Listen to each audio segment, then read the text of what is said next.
4 वर्ष पहिला मैले यही ठाउँमा सुरु गर्दा चाहिँ तपाईको यो संरचना बनाउँदै गर्दाखेरि यो के गर्न लाग्यो होला, के बनाउन लाग्यो यसले यहाँ, के को लागि गरेको, विदेश बसेर आएर छ यो केही समयपछि फर्किनु त होला, मान्छे नेगेटिभ नै एउटा मान्छेको चाहिँ प्रतिक्रिया मैले पाउँथेँ। अब यहाँ के चल्छ र यो लोकल ठाउँमा भन्नुहुन्थ्यो, तर ममा चाहिँ थियो म आफै गर्छु, म सक्छु भन्ने थियो। तपाईको चाहिँ ठुलो महत्त्वाकांक्षा पनि थिएन मलाई हैन। एनी हाउ म नेपालमै केही सर्भाइभ हुनुपर्छ, अब चाहिँ म सधैँ बाहिर बसेर नहुने रहेछ भन्ने चाहिँ एउटा चाहिँ त्यो लकडाउनले एउटा पाठ सिकाइसकेपछि हैन, तपाईको चाहिँ लकडाउनले चाहिँ विदेशमा बस्दाखेरि कतिसम्म समस्या पीडा फ्यामिलीको एउटा फिल आफ्नो एउटा फिल हुँदो रहेछ, त्यसले चाहिँ सिकाएर भएर यही नै गर्नै पर्छ भन्ने एउटा लगावै लिएर बसेको थिएँ म। र मान्छेहरूको नेगेटिभ प्रतिक्रिया हुँदा हुँदै पनि मैले चाहिँ म ती कुराहरूलाई चाहिँ पोजिटिभली लिएर यही नै फोकस गरेँ। गर्दाखेरि म आफैले एकजनाबाट सुरु गरेको व्यवसाय आज 25-26 जना स्टाफले काम गर्छन् मसँग हैन। तपाईको म आफै चाहिँ स्यालेरी खान छोडेर आफू केही गरे मान्छे महिना 60-70 हजार स्यालेरी खाने सेफहरू हुनुहुन्छ अहिले। चाहेर आफूले तपाईको चाहिँ प्रयास गर्दाखेरि सकिन्छ भन्ने चाहिँ लाग्छ। राम्रो आर्थिक आर्जनको माध्यम बनेको वैदेशिक रोजगारीलाई छाडेर स्वदेशमै सुरुवात गर्नुभएको यो कार्यले आजको अवस्था बनेको हो। समय र परिस्थितिले जीवन रूपान्तरण गराउँदछ। आफ्नो कर्ममा निरन्तर लागि पर्दा एक दिन त्यस क्षेत्रबाटै आफ्नो फरक पहिचान बनाउन सकिन्छ भन्ने एउटा उदाहरण उहाँको यो कार्यले देखाएको छ।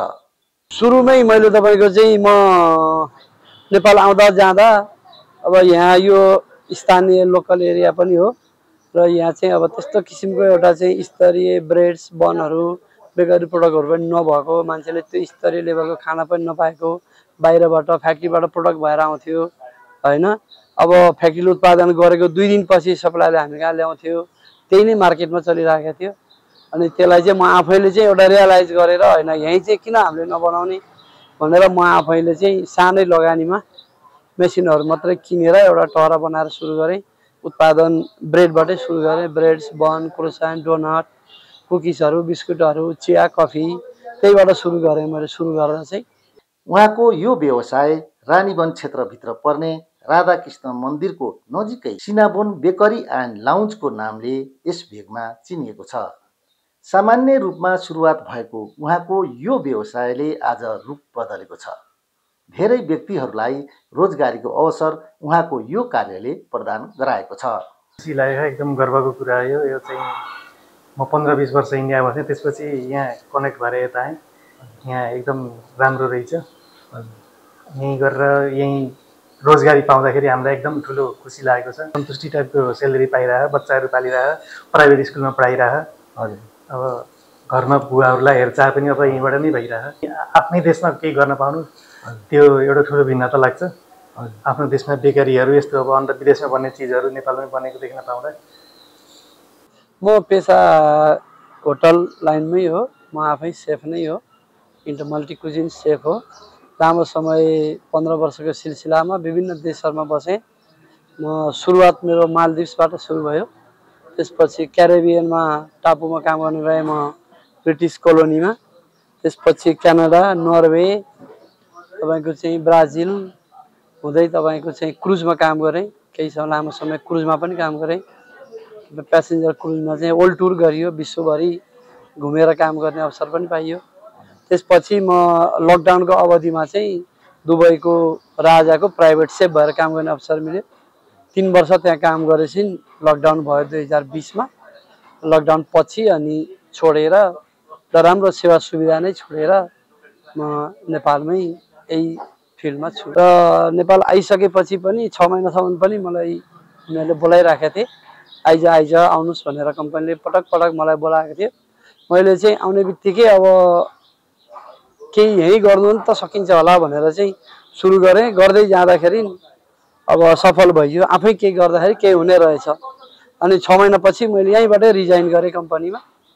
यहीँबाट रिजाइन गरेपछि मेरो भएको कम्पनीबाट दिने बेनिफिटहरू उहाँले यहीँ पठाइदिनु भयो। म त्यसपछि कन्टिन्यू गरिराखेको छु विगत 4 वर्षदेखि। पेसाप्रतिको लगाव र आत्मविश्वासले व्यक्तिलाई सफल गराउनमा महत्त्वपूर्ण भूमिका खेल्दछ। आफूभित्रको क्षमता र दक्षतालाई भरोसाका साथ कार्यक्षेत्रमा अविचलित भएर लागि परेपछि त्यसले दिने परिणामले खुसी मात्र गराउँदैन, सबै दुःख भुलाउँदछ। उहाँको जीवन भोगाइले यस्तै देखाएको छ। म आफै रातभरि प्रोडक्ट गर्थेँ, दिउँसो बेच्थेँ। अब यही स्थानीय लेभलमा आफ्नो घर पनि नजिक यहीँ भएकोले होइन सजिलो होस् भन्ने हिसाबले यहीँ सुरु गरेको थिएँ। त्यहीँबाट विस्तृत रूपमा 4 वर्षबाट यो लेभलमा यो क्षेत्र बनाइयो। हजुर, उपभोक्ताको माग अनुरूप उत्कृष्ट उत्पादनलाई महत्त्व दिएकै कारणले होला उहाँले आफ्ना उत्पादनको खपत गराउने माध्यम दिन प्रतिदिन आफ्नो क्याफेका अलावा विभिन्न स्थानहरूमा यसको माग बढाउन उहाँ सफल हुनुभएको छ। यसले गर्दा सिनाबोन बेकरी उत्पादनले पहिचान बढाएको छ। हाम्रो यहीँ नै म्याक्सिमम हामी यहीँ नै खपत हुन्छ। त्यसपछि हामीले विभिन्न स्कुलहरूमा सप्लाई गर्छौँ। स्कुलहरूमा जान्छ, मार्केटमा पनि जान्छ, होटलहरूमा जान्छ। तपाईँको चाहिँ होटलमा बेड एन्ड ब्रेकफास्टहरू चल्ने होटलहरूमा, बेकरी नभएका होटलहरूमा अरू आफै आएर लानुहुन्छ। कतिपय ठाउँ हामी पुर्याउँछौँ। तपाईँको चाहिँ कतिपय पसलहरूले पनि लानुहुन्छ हामीसँग आएर। तपाईँको चाहिँ फोकस मैले चाहिँ अझ स्कुलहरूमा देखेको छु। हाम्रो स्कुलहरूमा चाहिँ प्रायः तपाईँको स्कुलमा चाहिँ खाजा के खुवाउने भन्ने हुँदो रहेछ पहिला। मैले चाहिँ यहाँ 5-6वटा स्कुलमा चाहिँ म आफैले मेनु बनाएर म आफैले उत्पादन गरेर स्कुलहरूलाई पनि त्यो एउटा कल्चर डेभलप गराइराखेको छु। तपाईँको पहिलाको तुलनामा अहिले धेरै नै हामी पपुलरै भइसकेका छौँ। हामीले एउटा लेभलको मार्केटमा एउटा ब्रान्ड बनाइसकेका छौँ। त्यसको लागि त्यसले गर्दाखेरि यहाँ स्थानीय मात्र नभएर फरेनरहरू पनि तपाईँको प्रशस्त बिहान बेलुका दिउँसो हामीमा आइराखेका हुन्छन्, खोजी आउँछन्।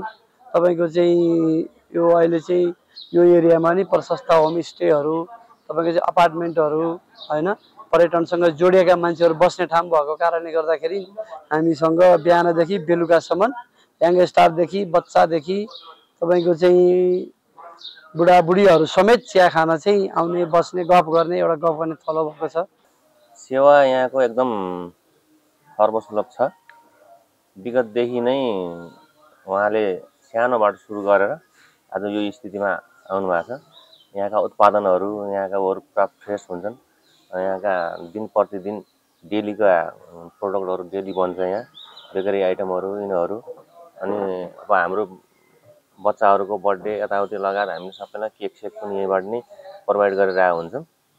पहिला चाहिँ यहाँ अलि सानै थियो, अहिले त तपाईँको हेर्दाखेरि पहिलाको तुलनामा धेरै नै छ। यहाँको लगभग यहाँको यो एरियाको स्थानीयहरू यहीँ नै आउनुहुन्छ बेकरी आइटम लिन।